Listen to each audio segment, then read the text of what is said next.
Halo teman-teman, selamat datang di channel Semoval Studio. Sudah lama tidak berjumpa. Oke, kita langsung saja masuk ke cerita misteri dengan judul Pedagang Pasar Melarangku Membuka Lapak Setelah Jam 1 Pagi. Sekarang aku tahu alasannya. Aku masih ingat jelas malam itu. Waktu menunjukkan hampir jam 1 pagi ketika aku berjalan ke dalam pasar dengan langkah ragu. Lampu lorong depan masih menyala, tapi kedipannya membuat suasana seperti tidak stabil. Beberapa kios sudah gelap total. Hanya suara plastik bergesekan yang terdengar ketika aku lewat. Bau tanah basah dan sisa sayuran membuat udara semakin terasa dingin. Ini adalah malam pertamaku mencoba buka lapak lewat jam 1. Pedagang lain sudah pulang sejak 15 menit lalu. Mereka sempat melirikku dengan tatapan aneh, seolah aku melakukan sesuatu yang tidak seharusnya. Seorang ibu pedagang sayur bahkan sempat menahan lenganku sebelum pergi. Ia bilang, pulang saja sebelum jam itu. Tapi aku hanya tersenyum dan bilang akan baik-baik saja. Saat itu aku tidak tahu bahwa kalimat ibu itu sebenarnya peringatan keras.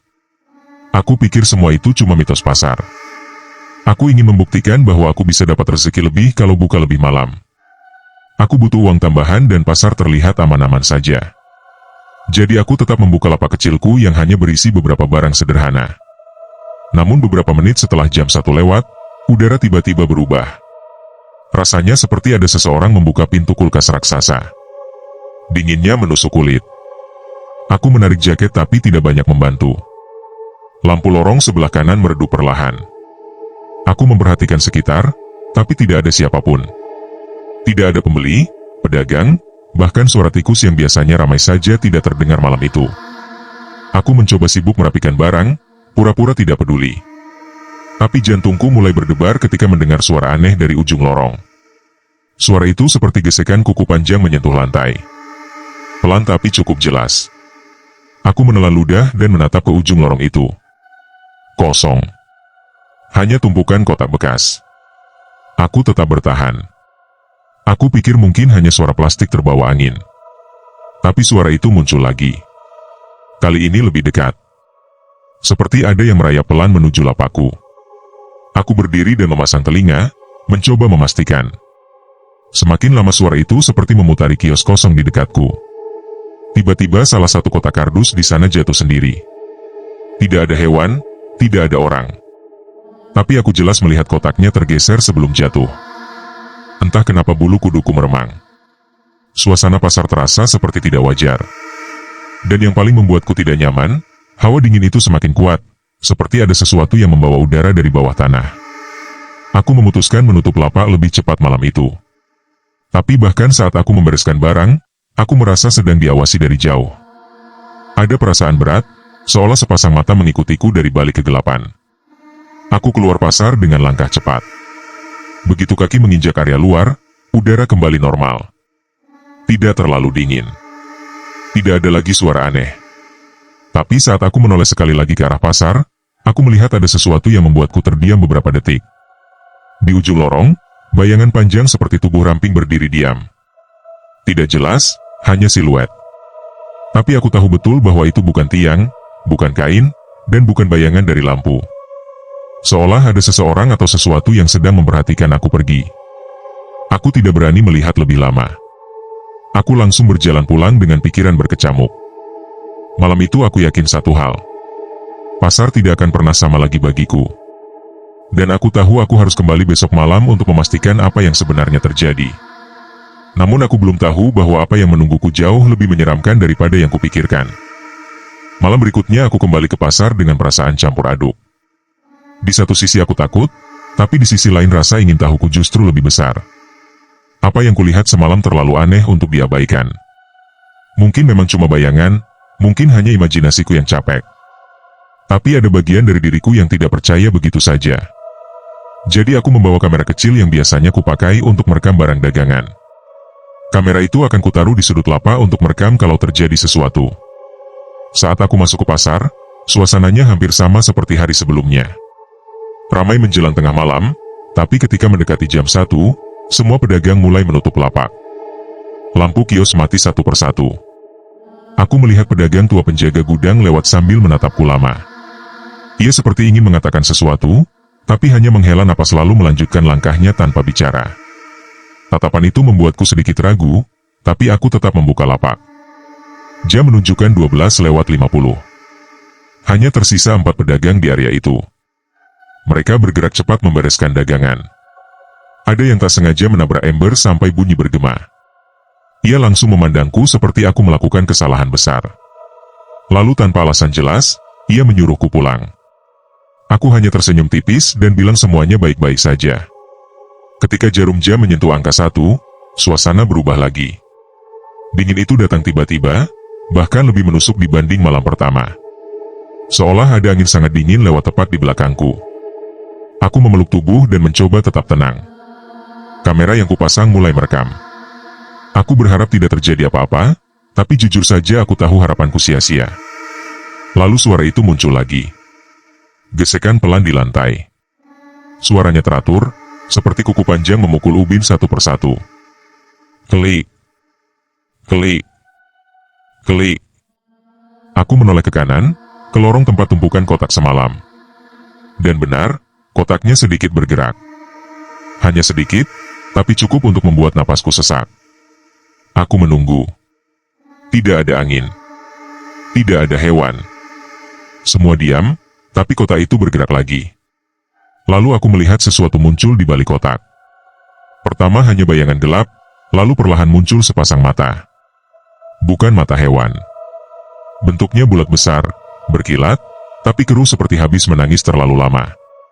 Aku langsung mematung. Tidak berani bergerak. Mata itu tidak berkedip sama sekali, hanya mengarah tepat ke arahku. Seolah mengawasi, mempelajari, atau mungkin memastikan aku benar-benar ada di sana. Jaraknya sekitar 5 meter, tapi aku merasa seperti ia bisa mendengar detak jantungku.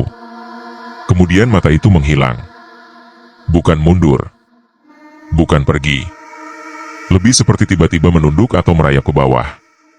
Yang terdengar setelahnya hanyalah suara gesekan lebih cepat, bergerak memutari kios kosong di dekatku. Aku tidak bisa melihat makhluknya, tapi aku bisa merasakan kehadirannya. Aku menahan napas dan melirik kamera yang terus berjalan. Jika aku mati ketakutan di tempat itu, setidaknya kamera akan merekam bukti bahwa aku tidak gila. Beberapa detik kemudian, ada suara berat dari arah atap kios. Suara seperti sesuatu yang merayap di atas seng, pelan tapi jelas. Aku mendongak sedikit, dan jantungku hampir berhenti ketika melihat bayangan panjang bergelantung di langit-langit. Bentuknya seperti tubuh sangat kurus dengan lengan panjang yang menempel di rangka atap. Ia bergerak seolah tulangnya tidak normal, melengkung ke segala arah. Rasa takutku memuncak ketika makhluk itu menundukkan kepala dan mengintip dari celah papan. Matanya terlihat lagi. Kali ini lebih jelas. Benar-benar bukan milik manusia normal. Ada luka bakar di sekitar kelopak, seakan kulitnya pernah meleleh. Aku mundur beberapa langkah tanpa sadar. Dan saat aku menginjak kaleng kosong, bunyinya memecahkan keheningan. Makhluk itu langsung berhenti bergerak. Matanya mengarah tajam ke tempatku berdiri. Seluruh tubuhku membeku. Ia menurunkan tubuh perlahan, seperti sedang bersiap melompat. Di saat itu aku menutup lapak dengan tangan gemetar. Tidak peduli barang jatuh atau tidak. Aku hanya ingin keluar dari pasar secepat mungkin. Saat aku berlari ke pintu keluar, suara gesekan itu mengikuti dari kejauhan. Tidak cepat, tapi konsisten. Seolah makhluk itu hanya mengawasi, mengikuti cukup dekat untuk membuatku tidak nyaman. Begitu aku keluar dari pasar, suara itu hilang. Dingin lenyap. Dunia terasa normal lagi. Tapi malam itu aku pulang sambil memegang kamera erat-erat. Saat aku sampai rumah dan memutar rekamannya, aku melihat hal yang membuat tengkukku kaku. Makhluk itu terlihat jelas di salah satu frame. Tubuh kurus. Kepala miring tidak wajar. Matanya langsung menatap kamera, seolah tahu sedang direkam. Dan yang membuatku tidak bisa tidur adalah satu hal. Makhluk itu muncul tepat ketika jam 1 lewat. Tidak 1 menit lebih cepat. Tidak 1 menit lebih lambat. Seolah ia terikat dengan waktu tertentu. Keesokan paginya aku datang ke pasar jauh lebih awal dari biasanya. Mata panda di wajahku tidak bisa ditutupi apapun. Malam sebelumnya aku hampir tidak tidur setelah melihat rekaman kamera. Setiap kali aku memejamkan mata, bayangan tubuh kurus itu muncul, lengkap dengan mata besar yang seperti bisa menembus pikiranku. Aku tahu aku tidak bisa terus pura-pura tidak terjadi apa-apa. Aku harus mencari jawaban. Saat aku tiba, pasar masih setengah kosong. Beberapa pedagang baru datang dan mulai menata dagangan. Aku langsung menuju kios pedagang tua penjaga gudang.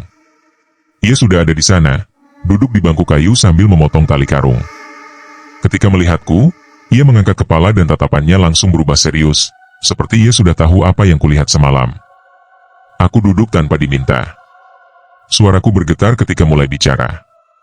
Aku bilang bahwa sesuatu muncul setelah jam 1. Aku bilang aku melihat mata besar itu. Dan aku bilang aku punya rekaman. Pedagang tua itu menatapku lama sekali, seperti sedang memastikan apakah aku mengatakan yang sebenarnya atau hanya ingin menakut-nakuti diriku sendiri. Setelah beberapa menit hening, ia memasukkan pisau kecilnya ke saku. Napasnya berat. Lalu ia berkata dengan suara rendah tetapi jelas. Ia bilang bahwa larangan Bukalapak setelah jam 1 bukan sekadar aturan tidak tertulis. Itu adalah cara para pedagang bertahan hidup di pasar itu. Ia bilang makhluk yang muncul itu bukan hal baru. Sudah ada sejak puluhan tahun lalu. Hanya saja tidak ada yang berani membicarakannya. Aku tidak percaya. Aku pikir ia hanya mencoba menakutiku. Tapi ia menatapku tajam dan berkata bahwa beberapa pedagang pernah hilang dulu. Ada yang hilang saat mereka lembur membereskan barang. Ada yang hilang saat menjaga kios semalaman. Mayat mereka tidak pernah ditemukan utuh, hanya sisa-sisa yang membuat polisi bingung. Sejak itu para pedagang membuat aturan sendiri. Tutup sebelum jam 1. Tidak peduli betapa butuhnya uang atau seberapa ramai pembeli. Aku bertanya makhluk itu sebenarnya apa. Pedagang tua itu mengusap wajahnya dan terlihat ragu sebelum menjawab. Ia bilang dulu, sebelum pasar ini berdiri, ada desa kecil yang terbakar habis. Banyak warga meninggal. Api melahap seluruh rumah. Tapi ada satu anak kecil, anak bungsu dari keluarga yang tinggal di dekat lokasi pasar sekarang, yang tidak pernah ditemukan jasadnya. Orang-orang bilang tubuhnya tidak sempat terangkat dan terjebak di bawah puing. Ada juga yang bilang keluarganya sangat miskin dan tidak mampu menyelamatkan siapa-siapa. Tidak ada yang tahu pasti. Namun setelah pasar dibangun di atas bekas desa itu, kejadian aneh mulai muncul. Pedagang sering melihat bayangan kecil berlari di lorong tengah. Mendengar suara langkah ringan. Melihat mata mengintip dari balik tumpukan karung di gudang. Lama-lama wujudnya berubah. Dari sekadar bayangan menjadi sosok kurus tidak normal. Pedagang tua bilang makhluk itu seperti tidak bisa pergi sepenuhnya. Seolah terjebak antara hidup dan mati. Terjebak di waktu yang sama setiap malam. Dan jam 1 adalah waktu di mana batasnya terbuka. Aku merasakan tenggorokanku kering. Semua terdengar seperti cerita horor lama yang dibuat-buat. Tapi rekaman yang kumiliki membuktikan bahwa ada sesuatu yang lebih dari sekadar cerita. Pedagang tua menatapku lagi, kali ini lebih mencoba meyakinkan. Ia bilang kau harus berhenti membuka lapak lewat jam 1. Kau tidak boleh membuat makhluk itu memperhatikanmu terlalu sering. Ia bilang beberapa pedagang yang hilang adalah orang-orang yang sering pulang paling akhir. Mereka bilang makhluk itu seperti mengingat wajah yang sering muncul di waktu yang sama. Dan jika ia mengingatmu, ia akan terus mencarimu. Aku merinding. Kata-katanya membuatku merasa seperti telah melakukan kesalahan besar 2 malam berturut-turut. Aku bertanya bagaimana mereka tahu semua itu. Pedagang tua itu menjawab bahwa mereka tidak tahu pasti. Mereka hanya melihat hasilnya. Dan tidak ada pedagang yang mau mengulang kesalahan yang sama. Aku menatap kamera kecilku di tas. Aku tidak bilang padanya bahwa aku berencana memasang lebih banyak kamera malam ini untuk mencari tahu lebih banyak. Jika aku bilang, mungkin ia akan berteriak atau mengusirku. Tapi rasa penasaran ini makin parah. Aku perlu melihat lebih jelas. Aku perlu tahu apakah makhluk itu benar-benar nyata atau hanya efek malam dan ketakutan. Namun sebelum aku pergi, pedagang tua itu memanggilku lagi. Suaranya pelan tetapi tegas. Ia bilang bahwa jika aku tetap nekat, aku harus siap menerima konsekuensinya. Ia bilang beberapa hal tidak seharusnya dicari jawabannya. Karena semakin banyak kau tahu, semakin dekat kau dengan bahaya. Aku berjalan meninggalkan kiosnya dengan kepala penuh pertanyaan dan rasa takut yang tidak kunjung hilang. Namun satu hal sudah kupastikan. Malam ini aku akan kembali ke pasar. Dan aku akan memasang kamera di lebih banyak sudut. Aku ingin melihat apa yang sebenarnya terjadi saat jam 1 lewat. Padahal aku tidak tahu bahwa malam ini jauh lebih berbahaya dari sebelumnya. Malam itu aku datang ke pasar dengan persiapan yang jauh lebih matang. Ada 3 kamera kecil yang kubawa. 1 untuk sudut kiri lapak, 1 untuk lorong belakang dekat tumpukan kotak, dan 1 lagi akan kutaruh di atas rak kios kosong yang menghadap langsung ke lorong panjang. Aku juga membawa senter kecil dan baterai cadangan. Jantungku berdebar sejak jalan menuju pasar. Setiap langkah terasa seperti menuju sesuatu yang tidak seharusnya kudekati, tapi rasa penasaran sudah terlanjur menguasai pikiranku. Pasar malam itu terlihat lebih sepi dari biasanya. Bahkan sebelum jam 1, beberapa pedagang terlihat gelisah. Mereka menatapku dengan wajah penuh kekhawatiran ketika tahu aku kembali membuka lapak larut malam. Seorang pedagang roti bahkan sempat berkata bahwa ia sudah merasa ada yang tidak enak sejak sore. Ia bilang angin yang lewat rasanya beda. Namun ia tidak menjelaskan lebih jauh. 10 menit sebelum jam 1, hanya tinggal 2 pedagang lain selain aku.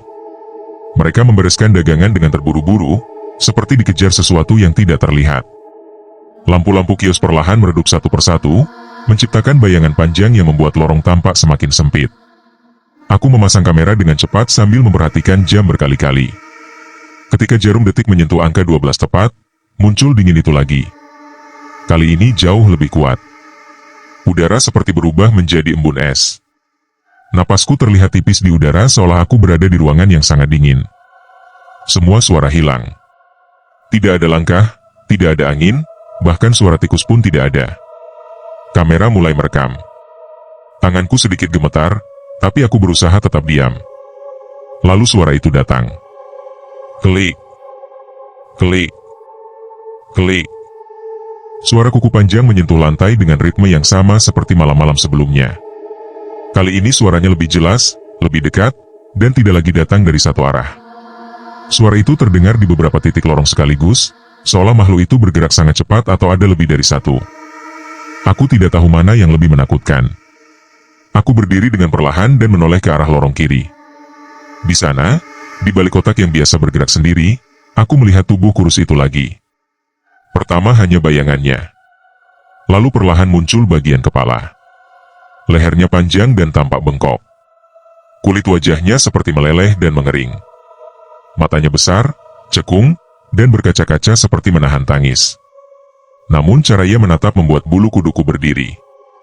Makhluk itu merayap keluar sepenuhnya. Lengannya sangat panjang dan kurus, seperti tulang yang hanya dibungkus kulit tipis. Ia bergerak dengan cara yang tidak bisa dilakukan manusia, seperti tidak punya sendi normal. Tubuhnya meliuk, melengkung, lalu merayap lagi. Aku menahan napas, tidak berani mengeluarkan suara sedikit pun. Kamera kedua menangkap sesuatu dari arah lain. Di layar kecil yang kupantau lewat ponsel, aku melihat makhluk yang sama muncul dari balik saluran drainase di ujung lorong. Tubuhnya seperti muncul dari lubang sempit yang mustahil dimasuki manusia biasa. Ia keluar sambil memuntir kepalanya perlahan ke kiri dan kanan, seolah sedang mencari sesuatu. Aku mulai sadar sesuatu yang membuatku gemetar. Ada 2 sosok. Atau mungkin satu sosok yang bergerak jauh lebih cepat dari yang terlihat. Sulit memastikan. Tapi yang jelas, mereka bergerak mendekat ke arah lapakku. Aku menelan ludah dan mundur selangkah. Makhluk yang di lorong kiri tiba-tiba berhenti dan menatap langsung ke arahku. Gerakannya terhenti seperti patung. Tapi matanya melebar. Ekspresi wajahnya berubah, seperti mengenaliku atau mengingat bahwa aku adalah orang yang melihatnya beberapa malam terakhir. Aku ingin kabur saat itu juga, tapi langkahku terhenti ketika mendengar suara dari atas. Kamera ketiga yang kutaruh di rak kios kosong bergerak sedikit, seolah ada sesuatu lewat di depannya. Aku mendongak pelan. Ada bayangan panjang bergelantung di langit-langit, hanya beberapa meter di atas kepalaku. Tubuhnya memanjang seperti tidak punya batas. Dari posisiku, aku bisa melihat tangan kurus itu merayap menyentuh balok kayu. Bentuk jarinya sangat panjang, hampir seperti besi runcing. Ia bergerak turun sedikit demi sedikit. Makhluk di lorong kiri bergerak maju. Gerakannya tidak terburu-buru. Seperti yakin aku tidak akan pergi. Aku ingin berlari, tapi kaki terasa berat. Semua terasa seperti mimpi buruk yang tidak bisa ditinggalkan begitu saja. Aku memaksa tubuhku bergerak, tapi di saat itu kamera di ponselku menangkap sesuatu yang membuat aku benar-benar membeku. Wajah makhluk yang di saluran drainase tampak menghadap kamera langsung. Ia membuka mulutnya perlahan. Rahangnya turun lebih rendah dari batas manusia normal. dan dari kejauhan terdengar suara lirih yang membuat seluruh tubuhku merinding.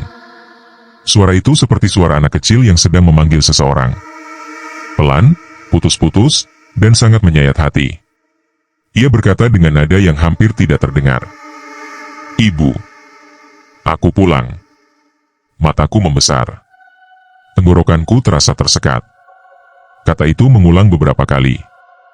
"Ibu, ibu, ibu." Suaranya seperti sedang mencari seseorang yang tidak pernah muncul kembali. Tepat saat itu, makhluk di langit-langit menurunkan dirinya cepat sekali, seolah ingin meloncat ke arahku.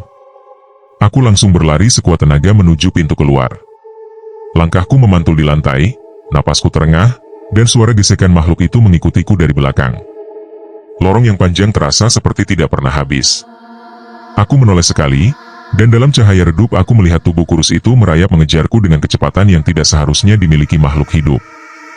Aku hampir mencapai pintu ketika tiba-tiba ada tangan kuat menarik lenganku dari samping dan menyeretku masuk ke balik tumpukan karung bawang. Aku terjatuh dan menoleh. Itu pedagang tua penjaga gudang. Wajahnya tegang. Ia berbisik dengan suara nyaris tidak terdengar. "Kau gila. Kenapa kau mencoba mencari makhluk itu?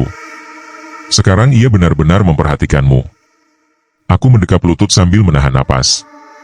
Suara gesekan itu berhenti tepat di depan tumpukan karung tempat kami bersembunyi.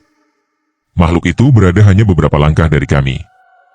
Aku menahan napas sekuat yang mampu kulakukan. Di antara celah karung bawang, aku melihat lantai pasar yang gelap dan dingin. Hanya ada sedikit cahaya dari lampu lorong yang hampir mati.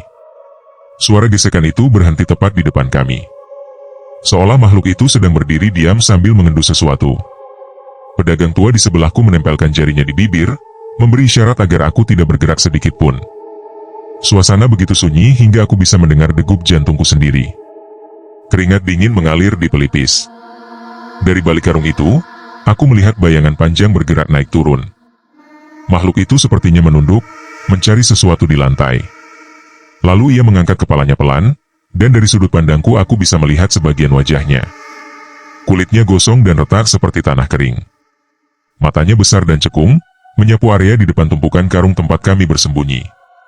Pedagang tua menggenggam lengan kurat, seakan takut aku akan spontan bergerak atau berteriak. Aku tahu satu hal. Jika makhluk itu menundukkan kepala sedikit lagi, ia akan melihat kami dengan jelas. Suara lirih kembali terdengar dari mulutnya. Suara itu sama seperti yang kudengar dari rekaman. Suara anak kecil yang memanggil ibunya. Pelan dan penuh keputusasaan. Namun ketika suara itu keluar dari tubuh makhluk sebesar itu, rasanya sangat tidak wajar. Seperti suara yang dipaksa keluar dari tenggorokan yang rusak. "Ibu. Ibu. Aku pulang." Hatiku berdebar seperti mau meledak. Pedagang tua menundukkan kepalanya, mungkin berdoa dalam hati, atau mungkin hanya berharap makhluk itu segera pergi. Aku ingin melakukan hal yang sama, tapi rasa takut membuat tubuhku kaku. Makhluk itu berdiri diam cukup lama. Heningnya membuatku ingin menjerit. Tiba-tiba makhluk itu bergerak mundur sedikit. Otot wajahnya menegang. Ia seperti mendengar sesuatu yang kami tidak bisa dengar. Kepalanya menoleh ke arah kanan, dengan gerakan cepat dan patah, hampir seperti boneka rusak. Ia mengerang pelan, suara serak yang membuatku ingin menutup telinga. Lalu ia merayap pergi, namun bukan menjauh ke arah pintu keluarnya. Ia bergerak cepat ke arah tengah pasar, melesat seperti bayangan panjang. Karung bawang di depan kami bergetar karena angin gerakannya yang sangat cepat. Dalam beberapa detik ia sudah menghilang di antara deretan kios gelap. Aku hampir roboh ketika pedagang tua menarik napas panjang. Ia menepuk bahuku dan menarikku keluar dari tempat persembunyian. Tanganku masih gemetar saat ia berkata agar aku mengikuti langkahnya perlahan. Kami berjalan menuju bagian depan pasar. Setiap suara kecil membuatku melompat ketakutan. Saat kami akhirnya keluar dari pintu pasar yang berkarat itu, udara dingin malam berganti dengan udara hangat luar. Tapi rasa takutku tidak ikut pergi. Aku baru menyadari betapa lembek rasanya kakiku ketika pedagang tua menyuruhku duduk di bangku dekat gerbang. Ia memandangku dengan wajah serius yang sama sekali tidak seperti biasanya. Lalu ia bicara dengan suara rendah. Ia bilang makhluk itu bukan hanya penunggu pasar. Ia terikat dengan waktu. Jam 1 pagi adalah saat ia muncul, bukan karena memilih, tapi karena itu satu-satunya waktu ia bisa keluar. Ia adalah sosok yang terjebak di antara dunia. Tubuhnya tidak utuh dan jiwanya tidak bisa pergi. Dan setiap tahun, wujudnya berubah menjadi semakin tidak manusiawi. Pedagang tua itu melanjutkan ceritanya. Ia bilang anak kecil dari desa yang terbakar dulu kemungkinan besar meninggal dalam keadaan tidak utuh. Dalam kepercayaan lama, seseorang yang meninggal dengan cara seperti itu bisa terperangkap antara dua dunia. Terjebak dengan rasa kehilangan yang tidak pernah selesai. Dan rasa itu membuat sosok itu selalu mencari keluarganya setiap malam. Aku menelan ludah. Pikiranku berputar cepat. Aku bertanya kenapa makhluk itu seperti mengenaliku. Kenapa ia menatapku seperti aku seseorang yang ia cari? Pedagang tua itu menarik napas panjang. Karena kau sudah terlalu sering muncul setelah jam 1, katanya. Ia mengingatmu. Ia tahu wajahmu. Dan makhluk itu akan mendekati apapun yang sering muncul pada waktunya. Aku kaku mendengarnya. Kata-katanya membuat tubuhku merinding dari kepala sampai kaki. Pedagang tua menepuk bahuku sambil menatap ke dalam pasar yang kini kembali sunyi dan gelap. Ia bilang bahwa aku harus berhenti datang ke pasar malam-malam. Jangan pernah lagi buka lapak setelah jam 1. Karena sekali makhluk itu mengingat seseorang, ia akan terus mencari. Ia akan muncul setiap malam pada jam yang sama. Dan semakin sering ia melihatmu, semakin dekat ia akan datang. Aku terdiam lama. Tidak bisa mengatakan apapun. Dalam hatiku ada ketakutan yang tidak pernah kurasakan sebelumnya. Ketakutan yang membuatku menatap pasar seperti tempat yang bukan lagi milik manusia. Pedagang tua itu berdiri, menatapku dengan sangat serius. Ia berkata pelan, tanpa nada bercanda sedikit pun. Sekarang ia tahu kau di sini. Mulai malam ini, semuanya akan jauh lebih sulit untukmu. Dan saat ia mengatakan itu, aku mendengar suara kecil dari dalam pasar. Klik, klik, klik. Suara kuku panjang yang menyentuh lantai, meski jam belum menunjukkan jam 1.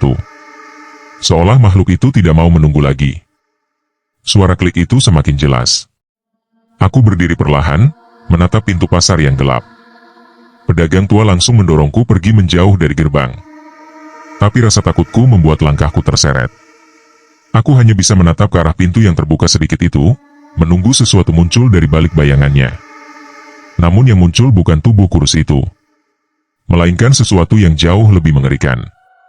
Dua tangan panjang keluar lebih dulu, merayap di lantai seperti laba-laba. Lalu kepala kurus dengan leher miring muncul pelan dari balik kegelapan.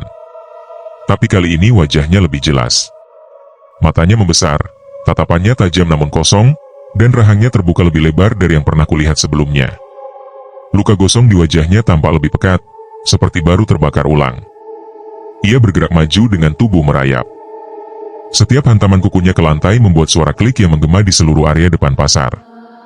Aku tidak bisa bergerak. Tubuhku seperti membeku.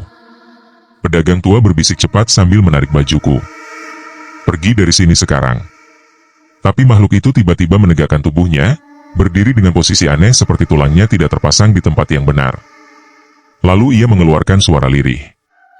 Ibu. Aku pulang. Di mana kamu? Suaranya seperti terdengar di dalam kepalaku, bukan di telinga. Rasanya tidak benar, seperti ada sesuatu yang merayap di pikiranku, mencari celah untuk masuk. Makhluk itu menoleh ke arahku. Gerakannya cepat dan patah seperti boneka rusak. Tubuhnya kaku tetapi melengkung. Dan entah bagaimana, aku merasa ia benar-benar mengenaliku. Seolah ia mengira aku adalah seseorang yang pernah hilang darinya. Ia mulai berjalan mendekat. Langkahnya tidak lambat kali ini. Cepat. Sangat cepat. Pedagang tua mendorongku kuat-kuat dan berteriak agar aku lari. Aku tersadar dan langsung berlari sekuat tenaga. Nafasku tercekik. Setiap langkah terasa berat. Tapi aku tidak menoleh. Aku hanya mendengar suara gesekan itu semakin keras, semakin dekat, semakin cepat mengejarku. Lorong jalan depan pasar terasa seperti mimpi buruk yang tidak ada ujungnya. Makhluk itu mengejarku tanpa berhenti, tanpa ragu, tanpa suara terengah seperti makhluk hidup. Ia hanya bergerak, merayap, melompat, dan merangkak dengan kecepatan yang tidak masuk akal. Aku hampir jatuh ketika menoleh sebentar. Dalam cahaya lampu jalan yang redup, aku melihat tubuhnya yang panjang itu melipat, memanjang, lalu meluncur di lantai seperti bayangan hitam. Ketika aku berbelok ke arah parkiran, kilatan cahaya dari lampu motor yang melintas membuat makhluk itu histeris. Ia mengangkat tangan, mengeluarkan suara tinggi seperti jeritan yang sangat tajam. Tubuhnya memelintir tidak wajar, lalu ia mundur beberapa langkah, seperti cahaya itu membakar kulitnya. Ia menghilang ke balik bangunan pasar secepat kilat, seperti melarikan diri dari sesuatu yang tidak bisa kutangkap. Aku terpaku, terengah, hampir pingsan. Suara klik itu perlahan memudar. Hening panjang menggantikan semuanya. Pedagang tua akhirnya menyusul dengan napas berat. Ia menatapku dengan wajah pucat namun lega. Ia pergi untuk malam ini, katanya dengan suara serak. Tapi besok malam, jam 1, ia akan kembali. Dan ia sekarang sudah hafal wajahmu. Aku tidak menjawab. Tidak mampu. Malam itu aku pulang dengan tubuh gemetar. Dan sejak malam itu aku tidak pernah sekalipun kembali ke pasar pada jam 1 pagi. Aku tidak berani. Karena aku tahu, di balik gelapnya pasar, sosok itu masih mencari. Masih memanggil. Masih menunggu jam 1 datang. Dan aku tahu satu hal dengan pasti. Ia tidak pernah lupa. Dan ia tidak pernah benar-benar pergi. Terima kasih sudah mendengarkan cerita ini. Jika kalian suka dan ingin mendukung channel ini agar terus menghadirkan cerita misteri lainnya, jangan lupa tinggalkan komentar, like, dan subscribe. Sampai bertemu di cerita berikutnya.